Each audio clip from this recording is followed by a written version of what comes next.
Friends, இன்றைக்கி நம்ம பிளாக்ல ரவா கேசரி பண்ணுறது எப்படின்னு பார்க்கலாம்.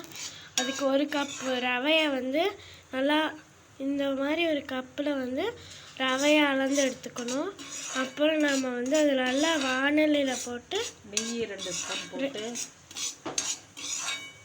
நல்லா வறுத்து எடுக்கணும். அதுக்கு முன்னாடி நாங்கள் இந்த முந்திரி பாதாம் பிஸ்தா வறுத்து எடுத்துருக்கோம்.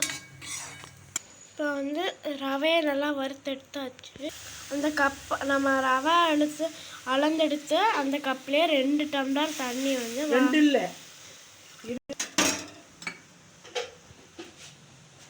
3 டம்ளர் அந்த டம்ளரில் நம்ம தண்ணி எடுத்து அளவெடுத்து வாணலியில் விடணும். 1/4 டீஸ்பூன் மஞ்சப்பொடி, இல்லைன்னா கேசரி பவுடர், இல்லைனா உங்கள்கிட்ட எது இருக்கோ நீங்கள் அதை யூஸ் பண்ணிக்கலாம். தண்ணி நல்லா கொதிச்சதுக்கப்புறமா நம்ம வறுத்து வச்சுருக்க ரவையை நம்ம கொதிக்கிற தண்ணியில் போட்டுடணும். ரவை நல்லா வேக வரணும்.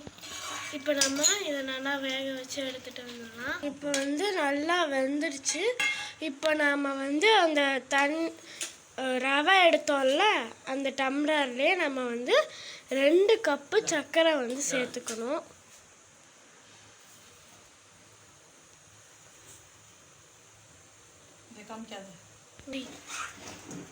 உடனே ரவை இலகி கொடுக்கும்.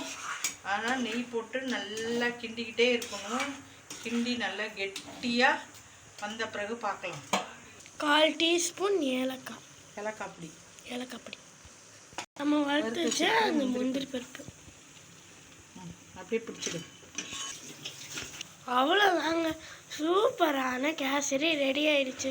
நீங்களும் கன்ஃபார்மாக செஞ்சு பார்த்து லைக் போட்டுருங்க. பாய் பாய். அடுத்த பிளாக்ல பார்க்கலாம்.